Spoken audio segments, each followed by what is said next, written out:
Ya, ya, mulai. Selamat malam pemirsa Good News TV. Pada malam hari ini kita bertemu kembali di dalam acara Bincang Santai tentang rumah tangga dan manajemen. Dan bersama dengan kita pada malam hari ini yaitu Saudara Elvin Tobing. Apa kabar Saudara Elvin Tobing? Puji Tuhan, kabar baik Mas Fajar. Ya, puji Tuhan juga. Baik pemirsa, kita akan mengawali perbincangan kita pada malam hari ini. Kita akan satu di dalam doa. Bapa kami yang di surga, terima kasih oleh karena kesempatan yang Tuhan sudah berikan pada malam hari ini. Kami akan berbincang-bincang tentang rumah tangga dan manajemen. Kiranya Roh Kudus-Mu dan terang dari surga untuk mendiami hati serta pikiran kami dan seluruh pemirsa dimanapun mereka berada, sehingga mereka dapat boleh memperoleh satu manfaat, satu pelajaran yang terbaik untuk mengukuhkan rumah tangga mereka. Kami serahkan perbincangan pada malam hari ini ke dalam tangan Yesus Kristus, penebus dan juru selamat kami. Amin. Baik pemirsa Good News TV, pada malam hari ini kita akan mengangkat satu topik yang sangat menarik. Topik apakah itu? Yaitu jangan meributkan hal receh dalam rumah tangga. Wah, ini satu pembahasan yang sangat menarik, dan tentunya nanti Saudara Elvin akan memaparkan tentang hal tersebut. Setelah paparan itu nanti akan selesai, kita akan berikan kesempatan sesi tanya jawab. Dan nomor hotline kita, mungkin saudara akan bisa mencatat nomor hotline kita untuk mengajukan pertanyaan, yaitu simpati 0813 3534 8212. Kemudian nomor yang Excel bisa SMS, bisa WhatsApp 0818 266601. Baik, untuk menyingkat waktu kita akan dengarkan pemaparan dari Saudara Elvin. Saya bersilakan. Terima kasih Mas Fajar yang sudah mendahului pembahasan kita pada malam hari ini, dan memang persis seperti yang Mas Fajar katakan bahwa kita malam ini akan membahas sebuah topik sederhana tapi sering terjadi di dalam rumah tangga kita, yaitu jangan meributkan hal-hal receh dalam rumah tangga. Nah, ini menarik ini. Apa sih hal-hal receh yang di dalam rumah tangga yang sering akhirnya malah menjadi sumber permasalahan? Baik pemirsa Good News TV yang diberkati Tuhan, yang dimanapun kita berada, rumah tangga kita ini memang sangat dipenuhi dengan perbedaan. Ada banyak perbedaan dalam rumah tangga.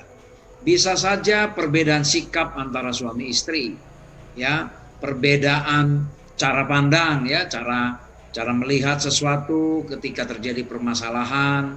Bisa saja beda kebiasaan, ya, namanya juga suami istri datang dari latar belakang yang berbeda, ya, datang dari cara didik yang berbeda, ya, dengan gen yang berbeda. Pasti banyak kebiasaan-kebiasaan yang tentu sangat berbeda di antara kedua insan suami istri ini. Suami maunya misalnya kalau menaruh barang harus kembali ke tempat semula. Kalau istri ya santai aja lah, mau seperti apa yang penting saya tahu saya taruh di mana. Nah, itu misalnya ya. Ada lo pernah ribut suami istri hanya karena masalah apa? Kebiasaan mencet pasta gigi, ya, mencet pasta gigi. Si suami asal pencet pokoknya dari sebelah mana aja dari pasta gigi itu dipencet, yang penting ya pastanya keluar bisa ditaruh di sikat gigi. Istri maunya mulai dari atas, ya, mulai dari atas, nanti kalau habis terus. Nah, sering ribut gara-gara ini. Kebiasaan menggantungkan pakaian, ya. Suami ya pokoknya yang penting kemeja ditaruh di hanger, digantung seperti itu. Istri maunya arah hanger itu, ya, itu harus searah semua. Lalu kalau kancing bagian depan yang menghadap ke sini ya semua harus bagian ya menghadap ke sini. Nah, bisa ribut hanya masalah ini ya. Kebiasaan-kebiasaan yang tidak bisa disepakati antara suami istri bisa membuat ribut yang lebih panjang di dalam urusan rumah tangga. Perbedaan tabiat jelas ya, karakter dibentuk bertahun-tahun ya, pasti nggak ada karakter yang sama suami istri ya. Lalu perbedaan hobi ya, perbedaan hobi. Nah ini masalah hobi juga, kalau tidak saling mengerti bisa ribut. Misalnya saya senangnya badminton. 1 minggu bisa 3 kali minimum saya badminton. Awal-awal mula saya rutin berbadminton, istri itu nggak senang sebenarnya, ya nggak senang karena dia nggak senang badminton dan istri nggak senang kalau saya harus meninggalkan rumah. Istri senangnya bercocok tanam, bikin nanam bunga-bunga, pohon-pohonan, buah-buah apa aja yang ditanam berhasil walaupun dengan lahan yang kecil-kecil seperti itu. Nah, akhirnya apa? Ya udahlah saya bilang, saya katakan kepada istri saya, Mami, udah nikmatin aja hobimu, nanam bunga, ya pohon-pohonan, aku nggak perlu ribut lah di situ, saya bilang. Tapi Mami juga udah izinkan saya nikmatin juga hobi saya untuk berbadminton ini. Ya, dengan seperti ini barulah kita ya akhirnya saling mengerti, walaupun kadang istri masih badminton lagi ya, masih seperti itu ya. Lalu cita-cita dan keinginan ya, bisa saja perbedaan cita-cita ya, suami maunya kalau bisa nanti punya sebelum usia sekian tahun, sebelum usia 50 misalnya harus punya bisnis sendiri. Oh, istri bilang, oh jangan, nggak usah ya, itu sangat riskan gitu ya, sangat riskan kalau dibawa seperti itu. Nah, tapi kalau kita pikir-pikir ya, Bapak Ibu saudara ya, pemirsa dimanapun saudara berada ya, sebenarnya kalau mau dibawa ribut bisa kok, mau dibawa ribut apa aja urusan rumah tangga ini. Kalau mau dibawa ribut bisa dibawa ribut. Kalau mau dibawa nggak ribut, mau dibawa tidak jadi masalah bisa juga. Ya bisa juga, itu tergantung kedua belah pihak, tergantung kepada suami istri ini sendiri. Kalau mau diributkan hal yang sekecil apapun bisa diributkan ya. Apa saja perbedaan di dalam rumah tangga ini mau dibawa ribut sangat bisa. Tapi mau tidak dibawa ribut ya bisa juga ya, itu tergantung. Nah, itu makanya sekarang kita mau seperti apa ini rumah tangga kita? Kita mau permasalahkan hal-hal yang kecil yang menurut kita ini penting, semua penting, mau kita permasalahkan ya, terserah kita nanti ya. Semua manusia dari sananya sudah beda kok ya, termasuk kita suami istri ya. Kalau kita mau sama-samakan itu ya, kalau kita mau mencoba menyamakan, mau mencoba memaksa pasangan kita itu harus sama seperti yang kita mau, ya coba saja ya, kita apa yang hasilnya nanti yang kita lihat, masalah makin besar ya, masalah makin besar karena dari sananya memang sudah beda ya.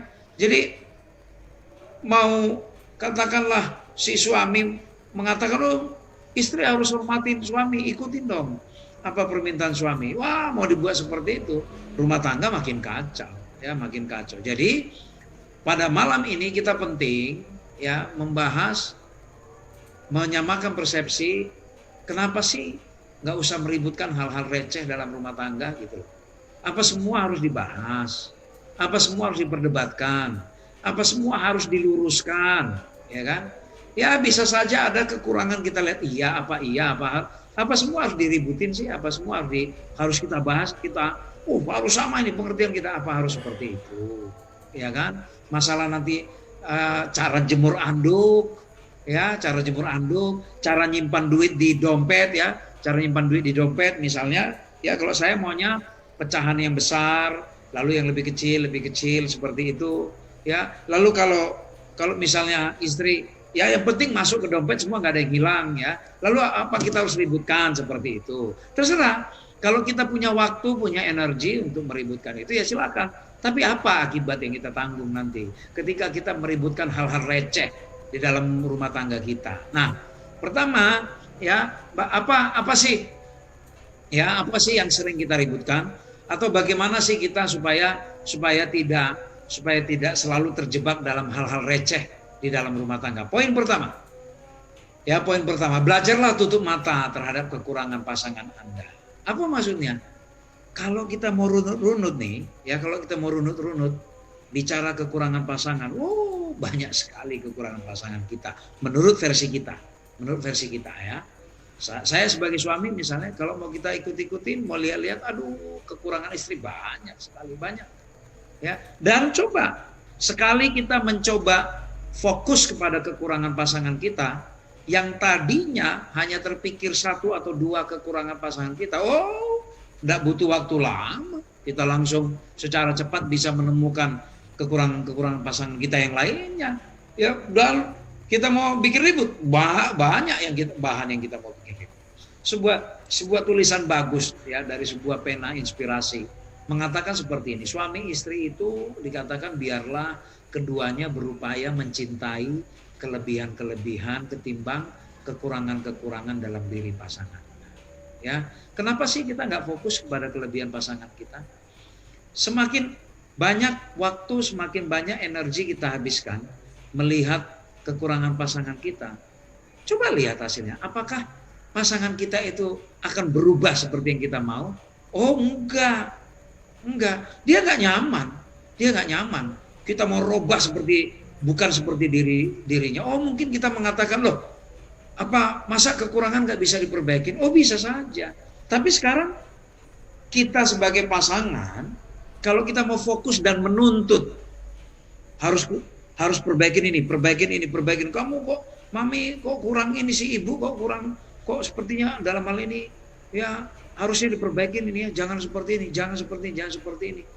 Ya sekarang gini, coba nggak usah jauh-jauh. Kalau misalnya kita yang diminta untuk memperbaiki kekurangan kita. Pertama, jangankan kita bicara sulit merubah. Pertama, ketika pasangan kita menyatakan kekurangan kita, pertama sekali yang jadi tantangan adalah apa iya kita langsung terima, langsung mau mengakui bahwa itu menjadi kekurangan kita. Apa iya kita bisa langsung secara jiwa besar, oh iya terima kasih sudah ditegur apa kekurangan saya? Belum tentu. Baru bicara kedua, bagaimana kita merubah yang menurut orang lain bahwa ini kekurangan bagi kita. Oh itu juga sebuah effort, sebuah usaha yang besar ya. Nah jadi supaya kita lebih tenteram, lebih damai sejahtera antara suami istri ya, siapa sih orang nggak punya kekurangan, tapi mari kita fokus mencintai, fokus melihat kelebihannya. Kenapa sih kalau kita fokus kepada kelebihannya, tahu apa keuntungan yang kita dapatkan? Kekurangan istri itu tidak akan sempat timbul. Karena apa? Karena kita fokus terus mencintai, melihat kepada kelebihan istri dan kita kepada pasangan, dan juga kita selalu berusaha mendukung supaya pasangan kita ini berusaha mengeksplor kelebihannya. Tapi kalau kita fokus kepada kelemahannya, ya, maka sedikit saja pasangan kita itu misalnya belum berhasil merubah kekurangannya, kita udah langsung stres. Kita udah langsung maunya menuduh, menyalahkan. Itu nomor satu. Nomor dua, sudahlah, buanglah papan skor Anda itu. Apa maksudnya? Oh, bisa jadi kita tukang catat. Ya kemarin, minggu lalu, bulan lalu, tahun lalu, ini kesalahan berulang kali nih terjadi. Ya, kesalahan berulang kali terjadi. Bisa saja, umumnya manusia mentoleransi kesalahan itu 3 kali. Begitu 3 kali, ini sudah ketiga kali loh ya. Istri kalau katakan, Pak, ini sudah 3 kali, masa sih nggak berubah-berubah? Masa sih sudah puluhan tahun menikah nggak ngerti juga? Hati-hati. Ya, buanglah sudah papan skor kita itu, skor yang mencatat kesalahan-kesalahan yang suami, kesalahan istri dalam pernikahan. Anggap saja setiap kesalahan pasangan yang muncul itu adalah kesalahan pertama. Anggap saja, walaupun sudah berulang, anggap saja itu kesalahan yang pertama. Supaya apa? Kita full of tolerance, kita penuh toleransi. Oh, kalau penuh toleransi nanti pasangan kita nggak ada perbaikan dong. Oh, nggak usah khawatir. Ada waktu yang baik, ada cara yang baik. Nanti dengan kesabaran kita, nanti pasangan kita mengerti sendiri kok. Dia akan bilang, misalnya kalau katakanlah istri, Papa kan sebenarnya tahu kan ya, bahwa saya sebenarnya lemah dalam hal ini. Kok Papa Enggak komplain sih. Ngapain saya komplain? Saya kan tahu kalau mama akan sadar sendiri, akan memperbaiki itu, dan enggak apa-apa. Ya, kekuranganmu itu kan bagian dari hidup. Wah, saya kira akan indah kan kalau suami istri mengatakan seperti itu. Tetapi kalau semua masing-masing simpan ini catatan papan skor ini atau istilahnya buku dosa ini, yang ada apa? Toding menuding. Iya, saya seperti ini karena apa? Karena papa juga begini. Mulai. Tapi kalau seandainya setiap pasangan menganggap setiap kesalahan pasangan kita itu, ini adalah kesalahan pertama, lihatlah betapa tentram, damai ya suami istri itu. Yang ketiga, sebaiknya semua adu cepat melayani dan adu lambat menuntut. Saya kira istri yang di rumah, dia juga capek loh kerja di rumah. Suami yang kerja di luar rumah, capek juga. Yang kita sekarang work from home capek juga ya. Kita mikir dari rumah apa-apa, semua kita nggak bisa ketemu langsung dengan orang yang kita mau aja diskusi. Kita mikir semuanya, konsep dan segala macam. Itu capek. Suami bilang, saya kan suami, saya kan laki-laki. Istri harusnya melayani saya dong. Ya, kalau makan harusnya istri, siapkan makanan, siapkan minuman, pakaian siapkan semua. Kalau mau pergi siap sepatu apa semua sudah siap. Ya bisa saja, boleh saja para suami mengatakan seperti itu. Tapi coba, tolong kita mengerti juga. Kerjaan istri di rumah itu juga berat. Ya, enggak gampang. Ya nggak usah jauh-jauh. Misalnya, saya sendiri, ya walaupun saya dari kecil sudah biasa kerja di rumah, masak lah, ya, ngepel, nyapu itu hal yang biasa. Tapi ternyata enggak gampang. Ya enggak gampang. Kalau dicoba misalnya urusan rumah diserahkan ke saya berapa jam aja begitu ya. Itu sudah rasanya stres. Nah, gimana supaya masing-masing adu cepat lah melayani. Enggak apa-apalah, suami juga ambilkan minuman. Atau kalaupun nggak bisa melayani paling tidak, enggak usah harus menuntut, ya harus dilayani gitu ya. Enggak apa-apa. Kalau semua saling cepat melayani, ya bagus, no problem. Tapi jangan jadi persoalan ketika pasangan kita mungkin karena lelah, karena banyak pikiran terus dia tidak sempat melayani kita, tidak usah lah dijadikan persoalan. Ada sebuah tulisan bagus ya dari Pena Inspirasi juga mengatakan seperti ini. Tenaga ibu itu harus dihargai dengan baik. Ini tips supaya istri kita tetap cantik. Dikatakan begini, kalau dia di sini dalam arti suami, kalau suami ingin istrinya tetap segar dan cantik, agar dia menjadi bagaikan sinar matahari di dalam rumah tangga. Apa dikatakan? Biarlah dia menolong istrinya itu memikul bebannya. Apa? Pesan ini mengatakan apa? Udahlah, jangan minta dilayani terus, jangan minta maunya terima bersih terus. Coba kita saling bantu pikul beban. Nah, saya belakangan ini saking sibuknya sudah mulai agak lupa itu ngepel. Kalau sebelumnya 2 minggu, 3 minggu yang lalu saya rutin ya, apakah pagi atau malam saya ngepel bagian bawah itu ya. Nah, jadi biarlah kita coba saling share beban di rumah ya. Di kerjaan di rumah, mendidik anak itu enggak gampang. Saya perhatikan sendiri, saya menangani anak, enggak gampang ya. Jadi coba kalau semua misalnya kita saling menghargai. Nah, ini sebuah tulisan bagus lagi mengatakan ya, bagaimana pentingnya saling menghargai. Pekerjaan ibu seringkali tampak baginya seperti pelayanan yang tidak penting ya. Kerjaan di rumah itu kerjaan apa sih kita pikir ya, nggak datangkan uang. Mungkin kerjaan di luar rumah suami-suami, wah ini yang mendatangkan uang. Tapi lihat, pekerjaan ibu seringkali tampak baginya seperti pelayanan yang tidak penting. Itu adalah pekerjaan yang jarang dihargai. Jarang orang memberi penghargaan. Ya lihat, misalnya istri-istri ya yang kalau tanya kerjanya apa, saya hanya ibu rumah tangga. Jangan begitu ya istri-istri. Kalian kalau ibu rumah tangga harus confident menjawab. Saya ibu rumah tangga, harus lebih confident dari para profesional yang lain. Kenapa? Ini pekerjaan yang sulit, yang nggak ada waktu, nggak ada jam kerja, nggak ada cutinya, nggak ada bonusnya, nggak ada upah THR-nya, nggak ada. Pekerjaan yang jarang dihargai. Orang lain hanya tahu sedikit dari banyak kesusahan dan beban yang ditanggung si istri-istri ini. Tapi apa dikatakan? Para istri, kalaupun pekerjaan kalian jarang dihargai oleh pasangan kita, oleh anak-anak atau mungkin oleh mertua kita atau oleh orang tua. Alah, apa sih kerjaan? Jadi istri aja kok, di rumah aja kok. Kalaupun jarang menghargai, ingat ibu-ibu yang rajin, ya kalaupun kita jarang dihargai, ada satu janji yang sangat baik. Apa dikatakan? Malaikat-malaikat surga mengamati ibu yang letih itu, memperhatikan beban-beban yang dipikulnya setiap hari. Istri-istri, bukankah ini sebuah janji yang sangat baik bagi kita? Kalaupun nggak ada yang perhatikan, nggak ada yang menghargai, ternyata malaikat surga memperhatikan semua keletihan kita itu. Tapi kalau kita rajin loh ya ibu-ibu. Tapi kalau kita males, malaikat pun enak lihat kita gitu ya. Pak bangun pagi telat, bangun ya rambut acak-acakan kayak singa jantan yang baru bangun juga gitu ya. Kok baju apa namanya apa yang biasa dipakai ibu-ibu itu sobek-sobek gitu ya, mulut bau. Malaikat nggak mau melihat itu gitu ya.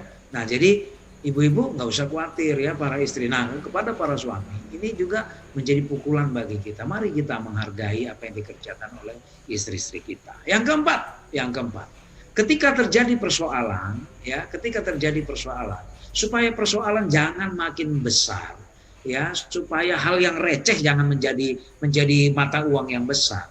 Ingat, ketika terjadi konflik antara suami istri, sekecil apapun itu, akhirnya, apalagi kalau sudah mulai terjadi soal jawab, akhirnya semua kita harus mengakui, semua kita sama-sama salah, ya, semua sama-sama salah. Jadi tidak usah ngotot-ngototan, ya, tidak usah ngotot-ngototan. Saya mau mempertahankan yang benar, dari kita enggak, tapi sudahlah. Begitu kita terlibat adu argumentasi, sudahlah.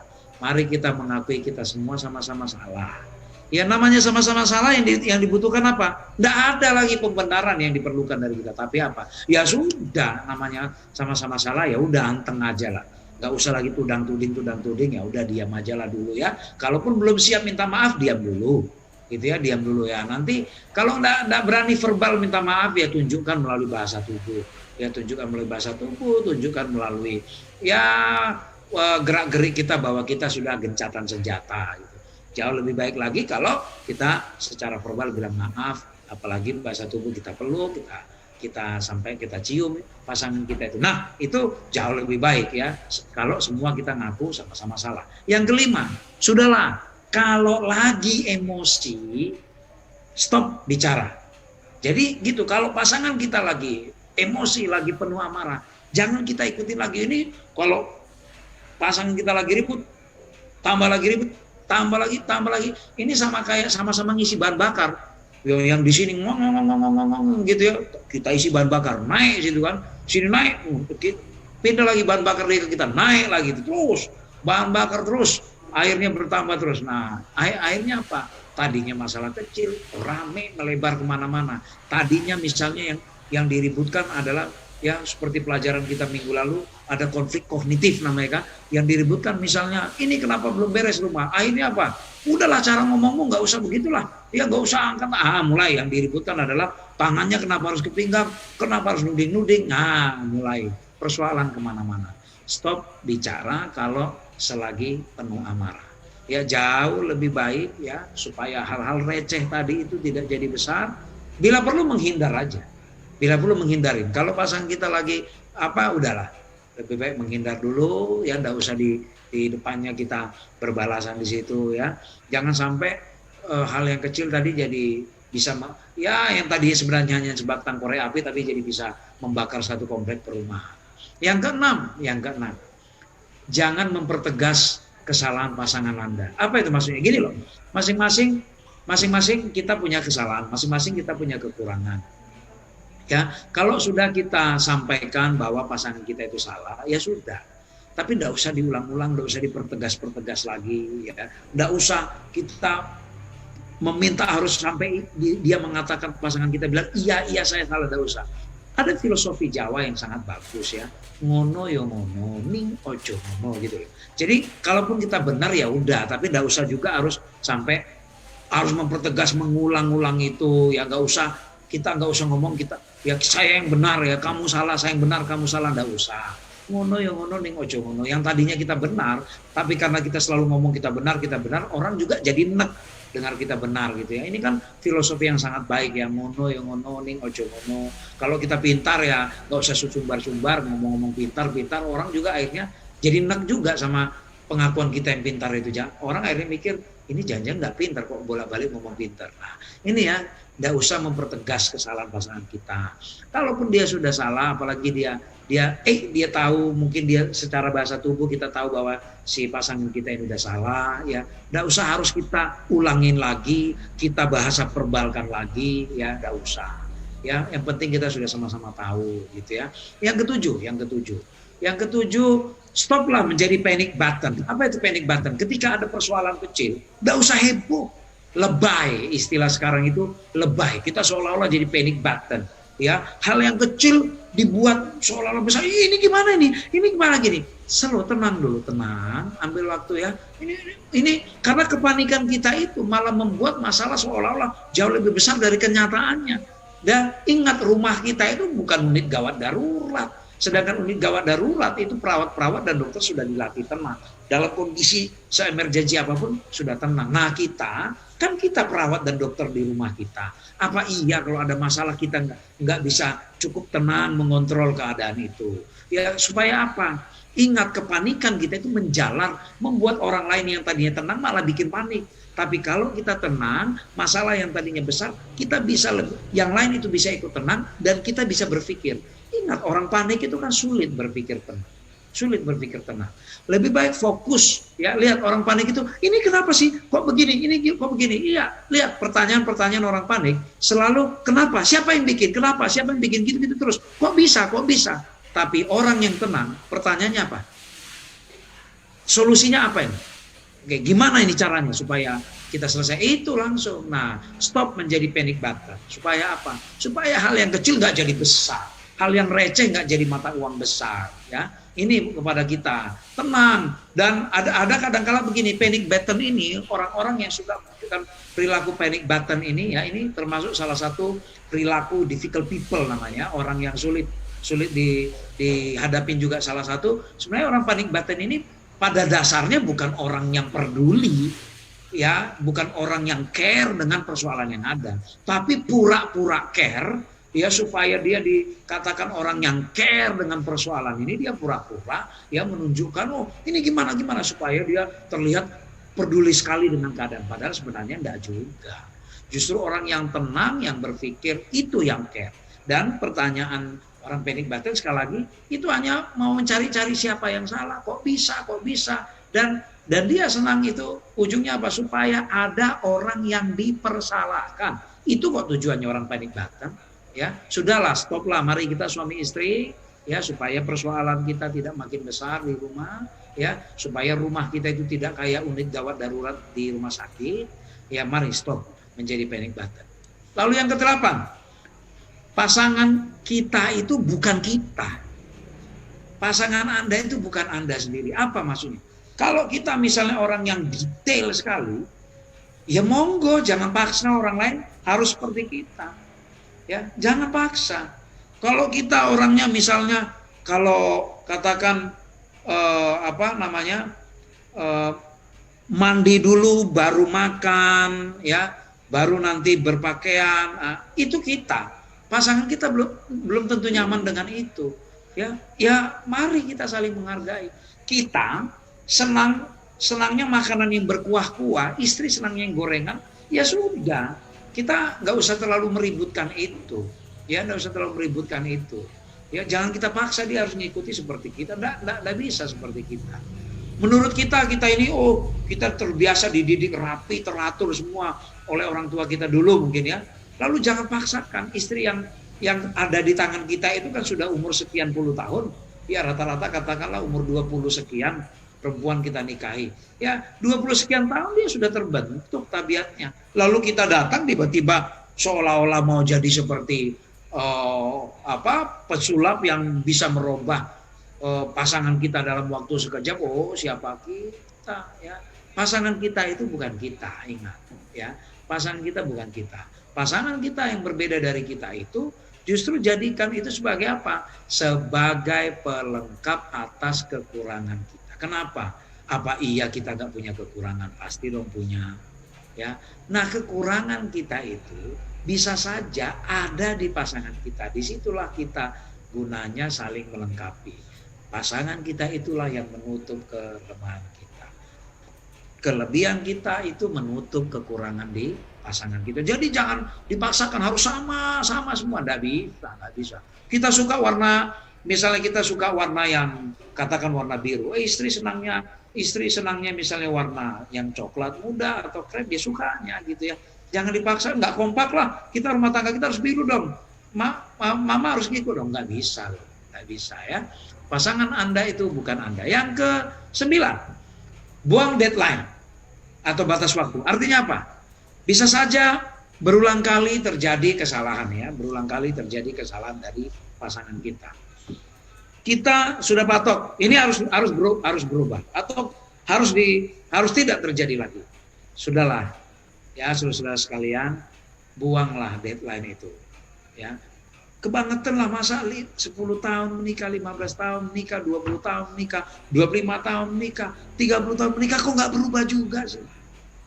40 tahun loh kita menikah, 30 tahun. Ya, sudahlah, buanglah deadline itu. Tapi apa? Udah. Kita terimalah ya, memang itulah pasangan kita. Nanti dia juga berjuang kok untuk berubah. Ya, kita juga berjuang loh. Ya, kita juga berjuang kok untuk menjadi seperti yang diinginkan. Kalau mau masing-masing punya semboyan, wah kalau bisa pasangan ini seperti yang aku inginkan, semua kita akan berjuang. Tapi kalau kita buat deadline, ingatlah, ya, kalau kita buat deadline, apa yang kita tuai? Keributan pasti. Buktikan. Yang sudah 10 tahun, 15 tahun. Nah, saya sudah 15 tahun, baru 15 tahun nikah. Ya, baru 15 tahun. Ada kebiasaan nih 15 tahun. Menurut saya harusnya udah lulus sih, tapi ya udah itu terus. Ya, akhirnya kalahkan diri lagi. Istri saya juga pasti ada kebiasaan saya yang nggak cocok sama dia, pasti. Tapi ya udah, daripada kami tidak bisa menikmati rumah tangga ini, ya dia pun udahlah. Nggak usah pakai batas waktu lah, syukur-syukur nanti bisa berubah satu waktu. Syukur-syukur. Ya. Nih, yang terakhir, yang ke-10. Bagaimana supaya kita tidak meributkan hal-hal kecil? Penuhilah pikiran kita dengan cinta. Kita akan membangun rumah tangga dengan cinta. Ya, kenapa kita akhirnya kita isi dengan yang tidak cinta? Mari kita bangun. Jangan hanya pas pacaran saja kita melihat, wah ini pasangan kita ini seperti bidadari, seperti raja, ya seperti pangeran. Jangan begitu. Justru waktu ketika pacaran itu waktu terlalu singkat bagi kita untuk mencintai. Tetapi ketika kita sudah berpasangan menjadi suami istri, ini adalah waktu bagi kita untuk mengisi sebanyak-banyaknya cinta yang kita rasakan kepada pasangan kita. Makanya apa? Tidak usah berlomba merubah pasangan kita, tapi berlombalah menerima pasangan kita. Ya, tidak usah berlomba meminta pasangan kita harus seperti kita, tetapi apa? Berlombalah saling menghargai apa yang ada perbedaan di kita masing-masing. Oh, ini mungkin terlalu klise, bisa saja kita mengatakan seperti itu. Oh, udah. Ya, prinsip suami istri kan sebenarnya simpel kan ya. Prinsip suami istri itu kan simpel ya, Bapak Ibu. Laki-laki itu kan bagaimana supaya caranya saling mencintai? Laki-laki hanya butuh dihargai. Wanita butuh disayangi. Ya, hanya ini kan. Apa? Kalau secara rohaninya mengatakan apa? Hai suami-suami, pertama sekali ke istri. Hai istri-istri, tunduklah kepada suamimu. Apa artinya tunduk? Hormatlah. Berarti apa? Hargai suamimu. Nah, semua laki-laki itu prinsipnya butuh dihargai. Apa artinya? Jangan rendahkan dia. Jangan rendahkan. Gajinya kecil kah, gajinya seberapa pun, jangan rendahkan. Tetap hargai dia. Apalagi di depan umum.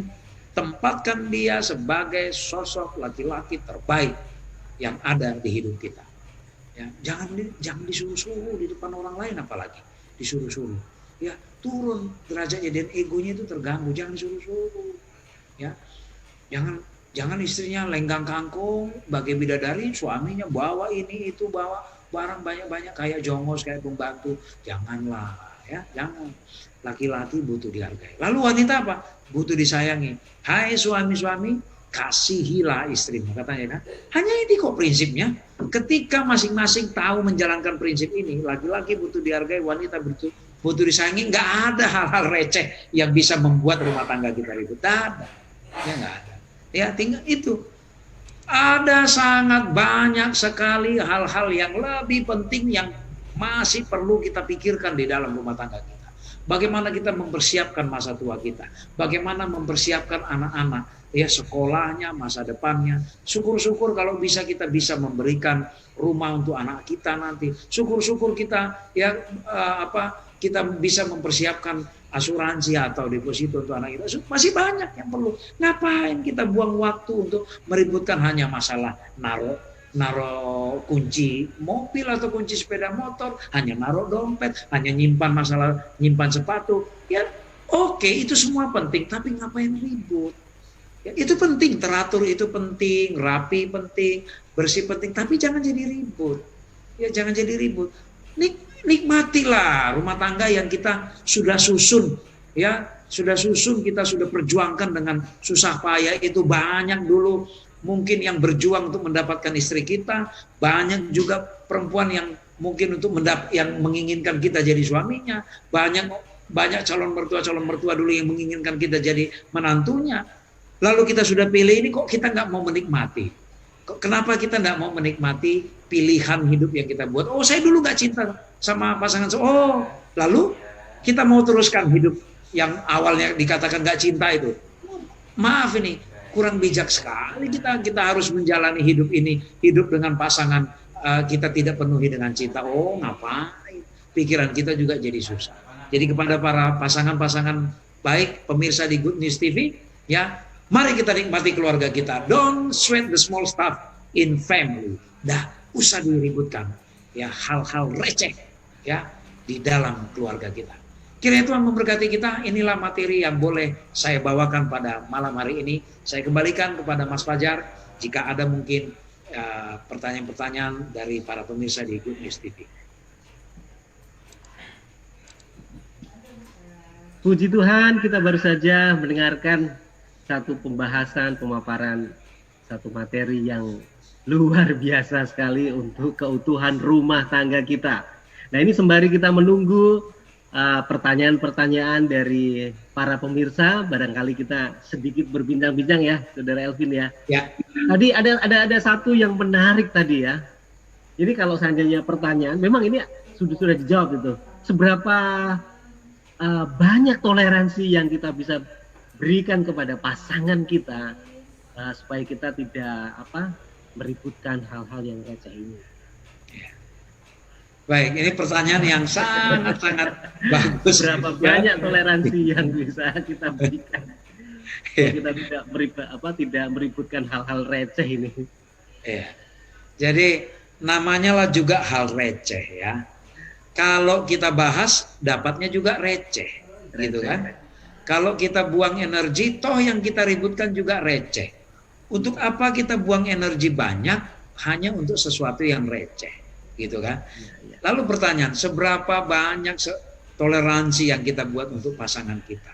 Ya, kalau kita semakin banyak bertoleransi, semakin banyak kenikmatan rumah tangga yang kita bisa nikmati. Oh, ya. Semakin kita buat batas toleransi, ketika batas toleransi kita buat, maka kita berarti memutuskan untuk mulai siap dengan meributkan hal-hal kecil. Jadi kalau ditanya seberapa banyak toleransinya, terserah mau seberapa banyak kenikmatan hidup sebagai suami istri yang kita mau raih. Itu saya kira. Oh iya. Saja. Baik ini. Ini kita, Saudara Elvin. Ada satu ungkapan bahwa kalau kita setia pada perkara kecil, tentunya kita akan setia pada perkara ini. Apakah itu bisa berlaku dalam hal ini ya? Artinya kan hal-hal receh ini hal yang kecil nih kan. Oke. Sementara Tuhan Yesus menyampaikan bahwa cobalah setia kepada perkara-perkara yang kecil, maka kamu akan setia pada perkara-perkara yang besar. Oke. Terima kasih Mas Fajar. Ini seperti pertanyaan setingkat doktor ini ya. Jadi memang Ada ayat yang mengatakan ya barang siapa setia dalam perkara kecil dia akan setia dalam perkara yang besar. Artinya hal-hal yang dimaksud di situ adalah hal-hal yang bersifat prinsip. Oh, Itu hal-hal yang bersifat prinsip. Kalau dalam prinsip-prinsip kecil kita setia, kita akan diuji juga dalam prinsip-prinsip yang besar. Dalam rumah tangga, dalam rumah tangga banyak hal yang tidak prinsip. Hal-hal kecil tidak prinsip tapi bisa kita jadikan bahan ribut. Ya, hal tidak prinsip. Contoh seperti tadi saya katakan, cara menggantung pakaian. Kalau kita mau bawa ribut, bisa ribut tuh Mas. Bisa ribut. Ya, bisa ribut. Tapi apakah itu prinsip idealisme yang artinya membuat sampai membatasi seseorang bisa memutuskan masuk surga atau tidak? Kan tidak. Tapi kalau sudah prinsip masalah kejujuran, integritas, ini bukan hal receh. Itu bukan hal receh. Kejujuran misalnya, jangan dilihat dari nominalnya yang kecil. Misalnya kalau bicara uang, jangan dilihat. Ya, nominalnya kecil, ini hal kecil kelihatannya, tapi ini prinsip. Berbeda dengan misalnya kebiasaan-kebiasaan, hanya masalah kebiasaan ya berperilaku antara suami istri. Misalnya istri dulu dididik di rumahnya kalau makan bebas mau di mana aja di rumah. Apakah di depan TV, apakah di ruang tamu? Suami dididik harus di meja makan. Ya, harus di meja makan. Oke, secara table manner mungkin iya. Tapi kan kembali, etiket ini kan bukan sebuah hukum. Ini kan sebuah kesepakatan sosial. Artinya apa? Ini bukan, kalau hukum itu sebuah prinsip. Kalau hukum kan sudah mengatur boleh tidak. Tapi kalau masalah etiket, ya ini kan etiket ini, etiket makan, ya etiket berpakaian yang artinya tidak berlaku universal kok. Ya, tidak berlaku universal. Kalau hukum berlaku universal. Kalau tidak boleh membunuh di Indonesia dimanapun nggak boleh membunuh. Tapi kalau etiket, pola makan misalnya, cara meletakkan sendok, misalnya habis makan suami istri beda cara meletakkan sendok. Ada yang bersilangan, ada yang sejajar. Kalau mau diributkan bisa ribut Mas. Tapi kan itu bukan prinsip. Iya. Itu bukan prinsip. Jadi ya kita bedakan hal yang prinsip dengan yang tidak prinsip. Ketika prinsip sekecil apapun itu prinsip harus dilatih. Tapi ketika tidak hal prinsip jangan dibuat jadi ribut. Iya. Nah itu. Okay. Wah, pertanyaannya bagus banget. Iya, terima kasih. Biasa. Iya, kita coba untuk kontak ke Good News Studio. Apakah sudah ada pertanyaan masuk, Pak Pendeta? Apakah sudah ada? Di hotline nomor kita 0813 3534 8212. Silahkan bagi pemirsa yang rindu untuk mengajukan pertanyaan-pertanyaan bisa disampaikan melalui WhatsApp online kami 0813 3534 8212 dan yang satu lagi 0818 266601. Waduh, ini semakin malam semakin menarik ini, Saudara Elvin. Ini saya punya ini ada satu pertanyaan yang sebentar. Oke. Belum ada pertanyaan dari studio, belum ada. Tapi ada satu yang saya catat ya. Ada yang satu catat. Tentunya di dalam rumah tangga harus ada roh pengorbanan diri ya bagi masing-masing pasangan. Ada satu ungkapan di Jawa itu ya, kalau dia salah satu pasangan dia melakukan satu kesalahan yang kecil, ya sudahlah dibatin ya didiemin gitu ya, tapi dia batin gitu ya, terus hal kecil, memang tidak meributkan, tapi dia batin. Nah sekarang kalau dia batin terus, konsekuensinya adalah dia pasti satu saat pasti akan kena sakit stroke kan. Nah kira-kira menurut Saudara Elvin, kira-kira bagaimana? Apakah bagus membiarkan hal-hal receh itu terjadi? Akhirnya dia mengorbankan dirinya, dia hanya batin aja, batin istrinya, batin suaminya. Oh gini sih. Kira-kira bagaimana? Mohon maaf nih ya. Pertanyaan yang sangat filosofis ini ya, karena di Jawa ada filosofi seperti itu ya, sudah batin, tapi dibatin. Membatin itu akan menjadi masalah bagi diri sendiri ketika tidak kita rilis, ketika tidak lepas. Iya, iya. Ya, ketika kita tidak lepas. Ketika kita biarkan dia menjadi apa istilahnya, kita batin, kita biarkan dia menjadi satu topik yang unfinished business, urusan yang tak terselesaikan. Lama-lama ini nanti keluarnya menjadi lebih tidak terkontrol. Nah, tadi pembukaan dari Mas Fajar sudah sangat baik bahwa dikatakan suami istri itu kan perlu pengorbanan. Pengorbanan di sini adalah ketika pasangan kita salah, kita batin dan kita lalu katakan kepada diri kita, ya wis lah. Ya. Oh ya, ya wis lah, opo meneh. Ya namanya juga sudah saya pilih sebagai istri saya, ya udah saya nikmatin aja. Nah, kalau sudah sanggup mengatakan saya nikmatin aja, selesai tuh Mas. Tapi kalau batin belum sanggup ngomong gitu, itu kayak ngincer atau kayak nyimpan. Wah, itu nyesek Mas, nyesek. Itu nyesek. Nah, jadi bagus sekali tadi pembukaannya, perlu pengorbanan. Pengorbanan apa yang jadi sebenarnya ini kesimpulan dari pembahasan kita. Apa sih yang kita lakukan supaya kita tidak meributkan hal kecil?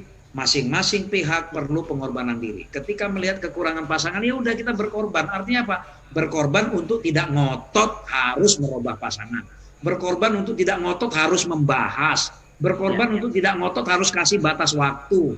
Berkorban untuk tidak harus bikin catatan-catatan dosa. Berkorban tuh itu semua. Jadi sebenarnya Mas Fajar sudah ngambil kesimpulannya. Memang itulah yang dibutuhkan. Kan dalam cinta ada pengorbanan, kan itu toh? Iya. Itu, terima kasih Mas Fajar. Waduh, terima kasih sekali nih. Wah, jawabannya luar biasa sekali nih. Pertanyaan terakhir. Ini menarik ini. Ini tentunya di dalam rumah tangga itu kan berkaitan dengan teknik komunikasi. Ya. Kan? Terus apa sih sebetulnya penyebab hal-hal receh itu yang selalu diributkan? Apakah ini berkaitan dengan mungkin profil masing-masing pasangan pada masa lalu? Mereka tidak bisa pada masa lalu itu mereka tidak memiliki satu teknik komunikasi yang baik mungkin antara anak dan orang tua, saudara dengan saudara. Kira-kira bagaimana, saudara? Ya. Baik. Jadi kenapa sih pasangan-pasangan jadi bisa terjebak meributkan hal receh gitu ya? Sebenarnya kan begini, kalau masing-masing melihat dari sudut pandang pasangannya, ya pasti tidak akan buru-buru ngejudge, tidak akan buru-buru marah. Tapi mengapa kita sering ribut? Karena masing-masing melihat dari sudut pandangnya sendiri. Contoh ini misalnya saya maunya ya relax saja, tidak usah terlalu harus rapi-rapi, kaku-kaku. Lalu istri misalnya harusnya semua rapi. Kalau dari sudut pandang saya ngeliat, saya bilang, apa sih fleksibel begini juga bisa hidup kok, bisa enak. Tapi kalau kita coba melihat, apa sih niatnya istri kok sampai harus rapi semua? Oh iya, dia mau rapi semua, nyimpan barang. Kalau nanti satu waktu kita butuh, tidak perlu capek nyarinya. Kalau coba melihatnya dari sudut pandang masing-masing pasangan, saya kira kita tidak akan tiba-tiba, nggak akan mudah terjebak di hal-hal receh. Lalu yang kedua tadi, masalah komunikasi. Betul, masalah komunikasi adalah masalah yang perlu dipelajari oleh pasangan. Kenapa? Ya, secara simpel begini. Sebenarnya yang kita sampaikan ke pasangan kita itu belum tentu salah loh Mas, belum tentu salah. Belum tentu salah. Tapi konteks kita cara menyampaikan itu yang mungkin bukan cara yang cocok untuk pasangan kita. Itu. Jadi saya orangnya to the point. Saya orangnya to the point. Istri misalnya bukan orang yang to the point. Lalu saya maunya blak-blakan langsung ngomong, cara itu ternyata nggak nyaman di istri saya. Nah, kalaulah boleh saya mempelajari cara apa yang paling nyaman, ya yang bisa diterima oleh istri saya. Informasi yang sebenarnya membahas kekurangan istri saya pun misalnya, tapi kalau saya cari dengan cara yang paling nyaman di pihak istri, saya kira istri akan terima. Tapi ketika itu saya sampaikan dengan versi saya, walaupun pesannya itu baik, orang nggak mau. Nah, si John Gray penulis Men are from Mars, Women are from Venus, dia bilang apa? Keberhasilan komunikasi Anda bukan, it doesn't depend on what you say, Bukan tergantung kepada apa yang Anda katakan, tetapi it depends on how you say it. Ya, tergantung bagaimana Anda mengatakannya. Saya kira itu dua rumus yang sangat bagus tadi ya Mas ya. Rumus tiga ya dari pertanyaan Mas Fajar, 3 rumus yang sangat bagus kita simpulkan, yaitu pengorbanan, kedua tadi melihat dari sudut pandang pasangan kita, dan ketiga berkomunikasi dengan cara yang nyaman yang bisa diterima dari pasangan kita. Saya kira itu sekaligus menyimpulkan Mas Fajar. Iya. Baik, terima kasih Pak penjelasan dari Saudara Elvin tentang rumah tangga dan manajemen, khususnya jangan meributkan hal yang receh di dalam rumah tangga kita. Terima kasih atas waktunya dan materi yang sudah disajikan. Tentunya kita mengharapkan bahwa materi ini akan menjadi satu inspirasi dan manfaat bagi seluruh pemirsa dimanapun saudara berada. Baik, kita akan akhiri perbincangan kita, bincang santai tentang rumah tangga dan manajemen pada malam hari ini. Kita akan minta Saudara Elvin untuk menutup dalam doa, dan doakan seluruh pemirsa yang menyaksikan Good News TV pada malam hari ini. Mari kita berdoa. Ya Allah Bapa di surga, kami serahkan semua rumah tangga kami ini. Rumah tangga para pemirsa Good News TV dimanapun berada, yang sudah menyaksikan maupun mungkin yang akan menyaksikan nanti setelah ini Tuhan. Agar kiranya tumpangan tangan Tuhan berlaku bagi semua rumah tangga, sehingga kami tidak terjebak meributkan hal-hal yang receh, hal-hal yang kecil yang bisa mengganggu fokus utama kami di dalam membangun rumah tangga. Masih banyak target-target kami di dalam membangun rumah tangga kami ke depan. Kami harus mempersiapkan untuk masa depan anak-anak kami sebagai tanggung jawab kami kepada Tuhan. Kami harus juga mempersiapkan masa tua kami. Banyak hal yang kami masih harus siapkan. Biarlah kami lebih fokus kepada hal-hal itu. Kami boleh melakukan pengorbanan diri kepada pasangan masing-masing. Mau melihat dari sudut pandang pasangan dan berkomunikasi dengan cara yang nyaman dari sisi pasangan kami masing-masing. Atas urapan Roh Kudus Tuhan, Engkau menyanggupkan kami menjadi suami atau istri yang mengerti pasangan kami masing-masing. Terima kasih Tuhan, mohon ampun kami dari pelanggaran dan dosa yang kami perbuat. Di dalam nama Yesus kami berdoa. Amin. Amin. Baik pemirsa dimanapun saudara berada, perbincangan pada malam hari ini sudah berakhir, dan dari studio Good News kami ucapkan terima kasih dan selamat malam, kiranya Tuhan memberkati.